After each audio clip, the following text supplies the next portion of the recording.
께서 찾으시는 사람들, 우리 2-1번입니다. 지난 시간에는 회개하는 자를 찾으러 오셨고요. 오늘은 우리 예수님 앞에 참 회개하는 자가 누구인가에 대하여 우리가 함께 말씀을 나누려고 합니다. 오늘 예수님께서 여리고 성으로 내려가셨는데요.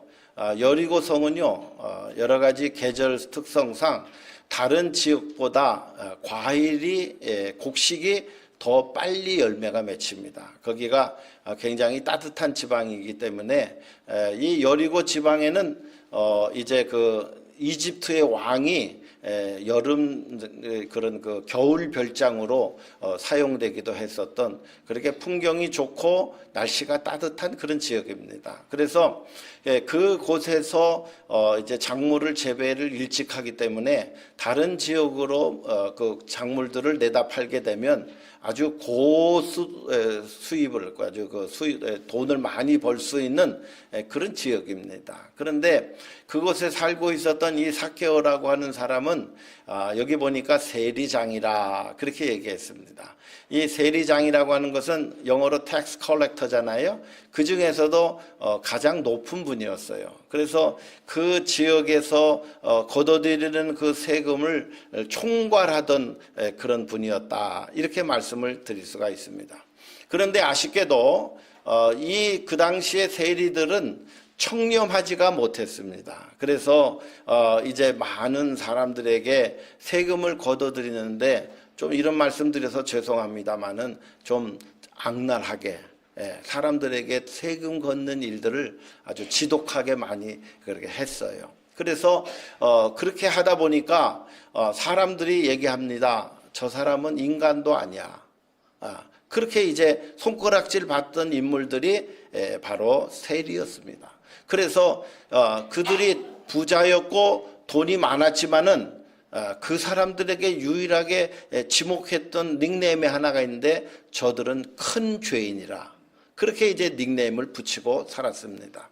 오늘 우리가 세상의 관점에서 놓고 보면 돈이 많고 부유하면 존경받아야 마땅할 줄로 압니다. 그렇죠? 그러나 돈이 많고 부유해도 사람들에게 손가락질 받게 되면 그 모든 부여를 다 털더라도 그것은 아무 부질없는 그런 삶을 살게 되었다라고 하는 것을 우리가 다시 한번 깨닫게 되는 줄로 압니다. 그래서 예수님께서 이 삭개오를 만나시고 난 다음에 크게 하셨고요. 그리고 이 사람도 이스라엘의 하나님의 아브라함의 자손이라고 명령하시고 그리고 이 집에 구원이 임하였다라고 하는 그런 귀한 선포를 하여 주셨습니다. 과연 이 삭개오에게 어떤 일이 일어났던 것일까요? 오늘 우리가 지난 시간에 우리가 죄에 대해서 말씀을 드렸습니다. 이 죄의 출발은 하나님의 말씀을 신뢰하지 않기 때문에 우리가 죄를 짓게 된다고 말씀을 드렸습니다. 하나님의 말씀 앞에 우리가 교만하게 되면 우리가 죄를 짓게 됩니다. 하나님보다 더 사랑하는 것이 생기면 우리가 죄 짓는 일에 우리가 빨리 달려가게 됩니다. 죄의 결과는 어떠했습니까? 죄의 결과는 하나님과 단절됐습니다. 가정이 부부간에 단절이 일어났고 분열이 일어났고 가정 안에 불화가 생기게 되었습니다. 사람들은 더 많은 수고를 하게 되었고 땀을 흘려야 먹게 되는 그런 그 노동이 고통스러운 일이 되고 말았습니다. 또 여자분들에게는 해산하는 고통이 더 크게 임하여져서 아기 낳는 수고에 대해서 고민하는 그런 그 일이 생겨나게 되었다는 것입니다. 오늘 다시 한번 죄에 대해서 간단하게 말씀을 드리면 죄라고 하는 것은 여러분 전염성이 있습니다. 우리가 누가 감기 한번 걸리면 감기가 쭉 돌고 납니다. 그죠? 근데 죄라고 하는 것은 우리 교회 안에 죄가 들어왔다 그러면 죄가 전염되게 됩니다. 근데 죄를 물리쳐내야 되고 죄를 막아내야 되는데 이 죄도 저분도 저렇게 하는데 나까지 저렇게 할 필요가 있나 이렇게 생각을 하고 죄 짓는 일에 우리가 이렇게 빨리 같이 달려가는 그런 일들이 생기게 됩니다. 그래도 어떤 분들이 이제 이런 일이 있어서는 안 되겠지만은 혹 갈등이 생기게 되면 그런 얘기합니다. 목사님, 제가 먼저 시작한 거 아니에요? 저분이 먼저 시작했어요. 또 그렇게 얘기하는 분들도 있습니다. 예. 오늘 우리가 죄가 우리 안에 들어오게 될 때에 그것을 이겨낼 수 있는 힘이 부족하면 우리는 함께 망하고 만다는 것이죠. 또 우리가 죄를 지속적으로 짓게 되면 어떤 일이 생깁니까? 그 사람은 영적으로 성장할 수 없게 됩니다. 그래서 영적으로 자꾸 성장해 나가고 주님 닮아가야 되는데 우리가 그 죄에 머무르게 되면 자꾸 쭈삣쭈삣하게 되고 더 이상 성장과 진전과 열심과 열정이 사라지게 됩니다. 그래서 죄의 발목을 잡히면 우리는 정말 주님께서 원하시는 삶을 살아드릴 수가 없습니다. 또 뿐만 아니라 더 심각한 이유는 뭐냐면 마귀의 도구가 될 수가 있어요. 마귀는 어떤 일을 한다고 그랬어요? 사람의 마음을 분열시키고 그리고 사람의 마음을 빼앗아가고 그리고 영성을 파괴해 나가고 그리고 거짓말장이라고 그랬습니다. 그래서 오늘 이 마귀의 도구가 되어가지고 첫 번째로 이 목회자부터 기도하지 아니하고 영적으로 깨어있지 아니하면 마귀가 목사한테 와가지고 이기심도 촉발시키고 또 섭섭한 마음도 들게 하고 또 하나님의 말씀대로 살지 못하도록 자꾸 이렇게 만들어 버리면 목회자가 이 겉으로는 목회자고 또 목사기도 하지만은 그러나 영적으로 우리가 마귀에게 우리가 농락당하는 일들을 경험하게 되는 것입니다. 오늘 우리가 살아가면서 마귀가 우리를 이제 우는 사자와 같이 산길차를 두루 찾아다닌다고 그랬어요. 그래서 죄의 연약함에 쉽게 노출되는 분들은 우리가 마귀가 우리를 이렇게 엄습해 올 때에 쉽게 무너져 버립니다. 그래서 저는 그런 얘기를 합니다. 항아리에 금이 가면 언젠가는 그 항아리는 물이 새게 돼 있고 그리고 결국에는 쓸모없게 돼버린다라고 하는 거죠. 오늘 우리가 주님 안에서 날마다 우리가 잘못한 것이 있으면 회개할 줄도 알고 내 안에 있는 더러움을 씻어내고 죄의 자리에서 우리가 벗어나야 될 이유가 뭐냐면 우리가 가지고 있는 연약함 때문에 마귀가 자꾸 우리를 공격하게 되고 넘어지게 되고 한다는 것이죠. 또 최종적으로 이 죄의 문제를 우리가 해결하지 못하면 하나님과의 관계도 단절되게 돼요. 우리가 아무리 하나님 앞에 예배를 드린다 할지라도요, 하나님이 그 예배를 받지 않으신 적이 있어요. 그죠? 가인의 제사가 그렇습니다. 우리가 교회에 열심히 다니는데 하나님과의 관계가 단절된 분들은요, 어떤 현상이 일어나냐면 내가 잘났다 그런 생각해요. 그리고 내가 못한 게 뭐가 있냐 교만해지게 돼요. 그리고 회개할 줄 모르게 됩니다. 그리고 변화되는데 게을러집니다. 그래서 오늘 하나님과의 영적인 관계가 우리가 늘 이렇게 깨어있는 분들은 하나님께서 주시는 말씀에 대해서 민감합니다. 하나님의 말씀을 듣는 것에 그치는 것이 아니라 하나님의 말씀을 받고 내 삶을 변화시킬 수 있는 그 단계까지 나가야 된다는 것입니다. 또 마지막으로 이 죄라고 하는 것은 뭐냐면 우리가 예수 그리스도의 피로 말미암아 죄 사함을 얻지만은 그러나 죄의 열매는 우리가 그대로 받게 된다는 거예요. 어떤 분이 담배를 열심히 폈습니다. 그런데 나중에 회개하고 담배를 끊으셨어요. 물론 저는 담배가 꼭 죄다 이렇게 얘기하고 단정하고 싶지는 않습니다만은 어쨌든지 간에 그 담배를 열심히 태우신 분이 나중에 담배를 안 피우셨는데 그것 때문에 폐에 암이 생겨서 돌아가시고 말았어요. 제가 전에 섬기던 교회 집사님, 안수 집사님이셨는데요. 예수님 믿고 집사님 되시고 나이가 연세가 드셔서 이제 담배를 끊으셨어요. 그런데 예수 믿은 지 10년 동안도 늘 담배를 태우셨어요. 그래서 제가 늘 기도했습니다. 하나님, 우리 집사님, 우리 교회 나오실 때 또 우리 평상시에 또 담배를 좀 안 피우시면 다른 사람들에게 덕이 될 것 같습니다. 하고 기도했어요. 한 10년 됐는데 집사님이 교회 나오시다가 내가 교회에 나가는데 이 담배 냄새 이렇게 다른 사람들한테 피우게 하면 이렇게 하면 내가 덕이 안 되겠다. 그런 생각을 하시고요. 그리고 담배를 하루마침에 그냥 하루 딱 끊으셨어요. 예. 담배 끊어보신 분들은 담배 끊는 게 얼마나 힘든지 아실 거예요. 근데 이분은 놀라웠게도 하루 그날 결심한 날 끊으셨어요. 그런데 제가 미국에 와서 얼마 안 돼서 소천하셨다는 소식을 들었습니다. 예. 그래서 얘기를 보니까 폐에 암이 생겨가지고 일찍 돌아가신 거예요. 예. 고생 하시다가 살만하게 되었는데 돌아가셨어요. 그래서 제가 너무 마음이 아팠습니다. 오늘 우리가 정말 믿음으로 살아야 되고요. 죄라고 하는 것은 끊어낼수록 우리에게 축복이요, 은혜요, 감사인 줄로 믿습니다. 할렐루야. 예. 우리가 어떻게 회개하는 것이 참된 회개인가? 라고 하는 것을 여러분들에게 몇 가지로 말씀을 드리겠습니다. 첫째로, 회개라고 하는 것은 예수 그리스도의 십자가의 은혜로 우리가 죄 사함을 얻게 되는 줄로 믿습니다. 여러분, 우리가 다른 방법으로 우리가 죄 사함을 받을 수가 없어요. 예. 우리 마음 안에 있는 이 죄를 어떻게 씻겠습니까? 예수님께서 우리의 마음 안에 있는 죄를 씻어주시기 위해서 십자가에 친히 돌아가 주셨는 줄로 믿습니다. 그래서 예수님의 십자가의 은혜를 의지하여 우리가 이제 회개해야 되는 줄 알고요. 또 두 번째 중요한 건 뭐냐면 내가 자백할 줄 아는 겸손함과 용기가 필요합니다. 죄가 있음에도 우리가 이 죄를 우리가 그 주님 앞에 꺼내놓기가 너무 죄송스러워서 우리가 죄의 문제를 꺼내놓지 못하는 경우들이 많이 있어요. 죄의 문제를 주님 앞에 고백할 줄 아는 것이 그것이 용기 있는 신앙인인 줄로 믿습니다. 할렐루야. 그래서 우리가 용기를 가지고 하나님 제가 이런 죄를 졌습니다. 주님 용서해 주세요 하는 그런 용기가 필요합니다. 만일 우리가 우리 죄를 자백하면 그는 미쁘시고 의로사 우리 죄를 사하시며 우리를 모든 불의에서 깨끗게 하실 것이요.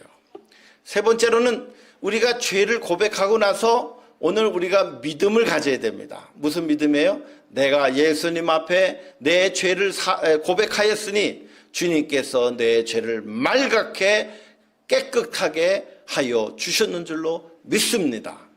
그 믿음을 우리가 꼭 가져야 될 줄로 믿습니다. 그래서요, 우리가 주님 앞에 우리가 죄를 고백하고 나서 그리고 나서 내 죄가 씻음 받았습니다. 할렐루야 감사합니다 라고 하는 그런 믿음을 가지고 마음이 유쾌하게 되고 상쾌하게 되고 통쾌하게 되고 그리고 마음이 가벼워지는 평화와 평강을 누려야 참된 믿음인 줄로 믿습니다. 어떤 분들은 교회에 나오셔서 열심히 회개하시고 또 돌아가시면서 하나님이 내 죄를 용서해 주셨을까? 내가 회개하기는 회개했는데 마음이 아직도 찜찜하네 하는 그런 마음이 가지고 계신 분들이 계실지도 모르겠어요. 그러니 우리가 회개할 때에 우리가 하나님 앞에 내가 회개합니다. 여러분 한마디로 회개하지 마시고요. 여러분의 마음이 깨끗해질 때까지, 여러분의 죄가 사함을 받았다고 확신이 들 때까지 우리가 하나님 앞에 씨름하며 회개하며 이 죄가 나를 주장하지 못하고 이 죄가 내게서 떠날 때까지 그 믿음의 확신이 생길 때까지 여러분 한번 꼭 기도해 보시기를 바라는 것입니다. 그리고 나서 마지막 중요한 회개의 단계는 무엇이냐면 변화된 삶이라고 하는 거예요. 그렇죠? 우리가 죄를 회개했으면 다시는 그 죄질 생각을 우리가 하지 말고 살아가야 되는데 죄의 유혹이 왔을 때에 죄를 우리가 쉽게 회개하고 잊어버리시는 분들은요 또 죄 짓는데 또 빨리 가요. 믿음도 좋으시지만 죄 짓는데도 또 빨리 가실 때가 있어요. 그러나 회개하는데 힘들고 어렵고 정말 회개하는 것이 너무나도 고통스럽게 느껴지신 분들은 다시는 죄를 짓지 않습니다. 그 죄에 대해서 오늘 우리가 죄 짓는 것을 그냥 입으로만 회개한다고 해가지고 그렇게 우리가 회개했다라고 얘기하기가 어렵다는 것이에요. 우리가 변화된 삶이 있어야 참 회개자라고 말씀을 드릴 수가 있습니다. 거기 한번 열어줘 보세요. 누가복음 19장 8절에 있는 말씀 보니까 우리 한번 다 같이 한번 읽어보겠습니다. 시작. 삭개오가 서서 주께 여짜오되 주여 보시옵소서, 내 소유의 절반을 가난한 자들에게 주겠사오며 만일 누구의 것을 속여 빼앗은 일이 있으면 네 갑절이나 갚겠나이다. 아멘. 그래서 이 삭개오라고 하는 세리장이 아마도 그 지역에 있는 최고 통치자를 빼놓고는 가장 부유했던 사람입니다. 그런데 이 사람이 예수님을 만나고 나서 자기의 죄를 회개하면서 예수님에게 고백을 합니다. 내 재산의 절반은 가난한 사람들에게 나눠주겠습니다. 그리고 내가 다른 사람에게 속여 빼앗은 일이 있으면 네 갑절이나 갚아주겠습니다 라고 선포를 합니다. 이것이 무엇입니까? 여러분들에게 이렇게 살라는 얘기가 아니고요. 이 말씀은 뭐냐면 예수님 만난 기쁨과 죄사함의 기쁨이 내가 가지고 있는 모든 재산보다 더 크다는 사실을 우리에게 알려주고 있습니다. 여러분, 우리가 예수 만난 기쁨, 죄사함의 기쁨이 우리에게 꼭 있기를 바랍니다. 지긋지긋했던 이 죄의 문제, 예수님 만나고 죄의 문제가 해결되고 나니까 내가 이렇게 기쁠 수가 없어요. 이렇게 감사할 수가 없어요. 내가 우상처럼 생각하고 하나님처럼 생각했던 그 재물과 건강과 자녀와 내 삶의 모든 것들이 그것이 예수님 만난 것보다 더 소중하지 않습니다. 이렇게 선포할 줄 아는 그 믿음을 갖는 것이 회개의 참된 믿음이라는 사실입니다. 그래서 참된 회개라고 하는 것은 무엇이냐? 행함이 없는 믿음은 죽은 믿음이라는 거예요. 야고보서 2장 20절에 보니까 아하 허탄한 사람아, 행함이 없는 믿음이 헛것인 줄을 알고자 하느냐. 우리가 주님 앞에 회개할 줄 아는, 참된 회개할 줄 아는 믿음이 있으면 그 사람은 행함으로 나타나게 된다. 아무리 강단에서 우리가 설교 시간에 유튜브에서 많은 분들이 설교가 넘쳐나는 홍수의 시대에 살고 있어요. 저도 일주일에 설교를 10편 이상씩 듣습니다. 그분들 설교를 다 들으면서 제 마음속에 그런 생각을 가져요. 이 설교를 듣고 나는 무엇을 회개하고 있는가? 이 설교를 듣고 나는 어떻게 삶을 변화시켜야 될까? 하는 그 고민이 제 안에 항상 있습니다. 오늘 우리가 하나님의 말씀을 들을 때 어떤 분들, 목사님 오늘 은혜 받았습니다. 그러면 목회자가 기대하는 게 뭐예요? 변화되시겠구나. 은혜 받으셨으니까. 근데 그 다음 주에 오셨는데 변화가 또 안 됐어요. 은혜를 헛되게 받으셨구나. 그렇게 생각하는 게 하나님의 마음입니다. 오늘 우리가 참으로 은혜 받고 제사함의 은혜를 받았으면 정말 용기를 내셔서 내 삶이 변화되어야 될 줄로 믿습니다.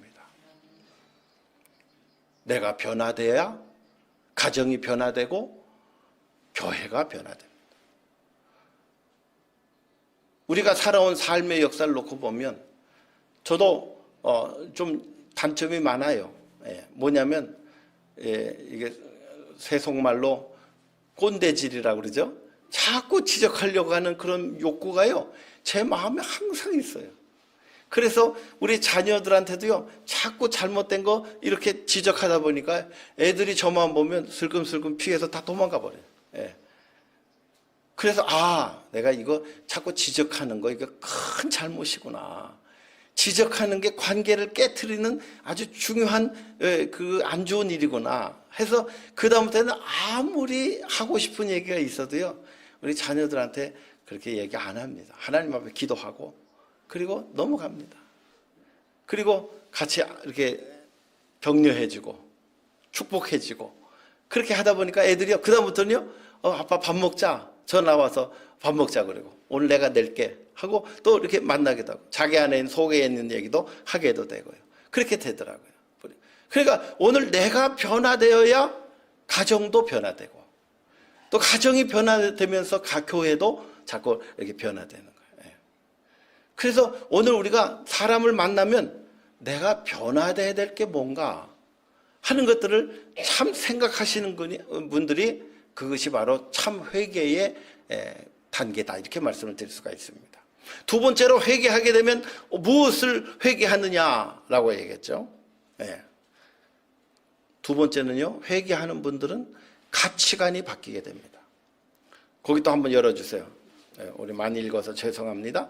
에베소서 2장 4장 22절과 24절입니다. 거기 있는 말씀 보니까 다 같이 읽습니다. 시작. 너희는 유혹의 욕심을 따라 썩어져가는 구습을 쫓는 옛사람을 벗어버리고 오직 심령으로 새롭게 되어 하나님을 따라 의와 진리의 거룩함으로 지으심을 받은 새 사람을 입으라. 할렐루야. 아멘.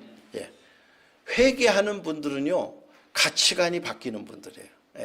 내가 이제까지 이렇게 살았으면 우리가 이제는 새로운 가치관을 덧입게 되는 줄로 믿습니다. 거기 성경에 있는 말씀 보니까 하나님께서 우리에게 주시는 의로움, 하나님께서 우리에게 주시는 진리로 따라서 세움받은 거룩함으로 내가 변화돼야 되겠다 라고 하는 그 변화에 대한 목표가 생긴다는 거예요.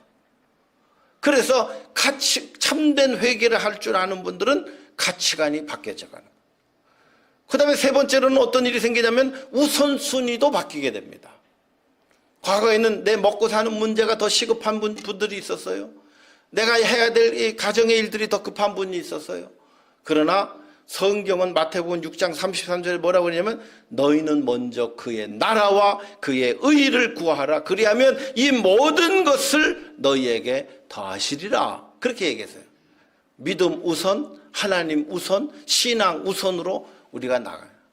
제가 그 교회를 목회하는 목사로서 교회 이기주의 때문에 이런 말씀을 드리는 게 아니에요. 제가 이 말씀을 드리는 이유는 뭐냐면 우리 자녀들과 우리 주변에 있는 사람들이 우리가 어떻게 신앙생활 하는가를 봅니다. 우리가 어려움 당할 때 하나님 앞에 기도할 줄 아는 모습을 자녀들한테 보여준다면 자녀들도 어려울 때 함께 기도할 줄 알아요. 다른 어떤 즐거움이 많지만 내가 교회 나가는 일에 최우선적으로 하나님 앞에 먼저 예배드리는 일과 교회 일에 우리가 먼저 앞장서서 일에 나갈 때 그들의 마음속에 우리 부모님은 신앙제일주의로 사셨어. 기도하면서 사셨어. 성경 보시면서 살았어. 다른 사람들에게 베풀며 사셨어. 어려울 때 하나님 앞에 겸손하셨어. 하는 그런 그 모습들이요, 우리 자녀들 마음속에 각인이 되는 거예요. 그렇게 되면 어떤 일이 생기냐면요, 자녀들이 부모를 공경하게 됩니다. 우리 부모님은 나보다 나은 분이야. 나보다 훌륭한 분이야. 그래서 자녀들이 부모를 공경하게 돼요. 그런데 자녀들이 우리 이렇게 합시다. 우리 주일날인데 그 주일날 뭐 하루 빠져도 하나님 다 이해하셔요. 갑시다. 놀러 갑시다. 하고 놀러 갔어요. 자녀들 한 번 더 봤습니다. 좋았습니다. 그런데 자녀들이 우리 부모님은 주일날 한 빠져도 뭐 괜찮게 생각하셨던 분이야. 본인들이 제안해 놓고 나중에는 그렇게 또 생각을 한다는 거예요. 그래서 저는 그런 경험들을 많이 했어요. 우리 교회 안에 그런 분들을 많이 경험했습니다. 정말 우리가 믿음 중심으로 살아야 우리가 가정 안에서도 아버지로서의 영적 권위, 어머니로서의 영적 권위도 바르게 세워지는 줄로 압니다. 교회 안에서도 여러분, 교회의 영적 권위라고 하는 것은 내가 하나님 앞에 최선을 다해서 바르게 살려고 노력하고, 다른 사람보다 기본에 충실하여 살려고 노력하고, 다른 어떤 것에 부족함이 없도록 최선을 다하여 교회에 충성하며 사는 것을 통하여 그 존경심이 우러나게 되는 것이지 하루아침에 그렇게 되는 것이 아니라는 거예요. 그래서 우선순위가 바뀌어야 내가 가정 안에서, 그리고 하나님 안에서, 교회 안에서, 세상 안에서 존경받을 만한 그런 마음을 바뀌게 된다는 것입니다. 네 번째로 우리가 참으로 회개하는 분들은 어떤 것이 생기냐면은 언어가 바뀐다는 것이에요. 언어가. 생각하는 것이 바뀐다는 거예요. 에베소 4장 29절에 무릇 더러운 말은 너희 입에도 내지 말고 오직 덕을 세우는데 소용되는 대로 선한 말을 하여 듣는 자들에게 은혜를 끼치게 하라. 하나님의 성령께서 근심하게 하지 말라. 그 안에서 너희가 구원의 날까지 인치심을 받았느니라. 그래서 이 회개한 사람들은 언어가 바뀌게 돼 있다는 거예요. 비판적인 언어에서 사람을 긍휼적인 언어로 바뀝니다. 사람들에게 상처 주는 언어에서 사람들을 사랑하는 언어입니다. 그리고 사람들을 자꾸 비교하던 언어에서 포용해 주는 언어로 바뀐다는 거예요. 그래서 다른 사람들에게 더러운 말은 입에 내지 말고 덕을 세우는 말들을 주로 해라. 이게 회개하면요. 그러니까 우리가 그런 그 마음의 성품을 가지고 있으면요. 언젠가는 그게 자꾸 표출이 돼요. 아직 그것이 다듬어지지 않으면 이렇게 자꾸 표출이 된단 말이에요. 그래서 오늘 우리가 평상시에 언어가 바뀌고 그리고 생각이 바뀌어야 되는. 또 다섯 번째로 우리가 참된 회개가 있는 분들은 인격이 바뀌게 된다는 거예요. 성령의 열매를 보면 성령의 열매는 사랑과 희락과 화평과 오래 참음과 자비와 양성과 충성과 온유와 절제니 이 같은 것을 금지할 법이 없느니라. 그 예수 그리스도의 사람들은 육체와 함께 그 정욕과 탐심을 십자가에 못 박았느니라. 이제는 우리가 성령으로 살면 성령으로 행하세요 라고 그렇게 말씀하고 있습니다. 그래서 오늘 우리가 예수 그리스도 안에서 오늘 우리가 인격이 바뀌어 나가게 됩니다. 나에게 부족한 인격이 있다고 한다면 오늘 하나님 앞에 그 부분을 놓고 여러분 기도해 보시기 바랍니다. 우리의 인격이 바뀌게 됩니다. 내 생각이 바뀌게 됩니다. 언어가 바뀌고 가치관이 바뀌고 우선순위가 바뀌어서 우리가 참으로 주님을 기쁘시게 할 것이 무엇인가를 생각해 보게 되는 줄로 믿습니다. 고린도후서 5장 17절에 누구든지 그리스도 안에 있으면 새로운 피조물이라 이전 것은 지나갔으니 보라 새 것이 되었도다. 예수 그리스도 안에 있는 분들은 어제와 오늘이 달라집니다. 꼭 달라집니다. 제가 여러분들에게 권면합니다. 오늘 이 말씀을 들으시고 내가 변화되어야 될 것 한 가지 꼭 기억해 보세요. 내가 버려야 될 것 한 가지 꼭 기억해 보세요. 내가 회개해야 될 것 한 가지 꼭 생각해 보세요. 그리고 그것 놓고 하나님 앞에 진지하게 한번 기도하는 시간이 있기를 바랍니다.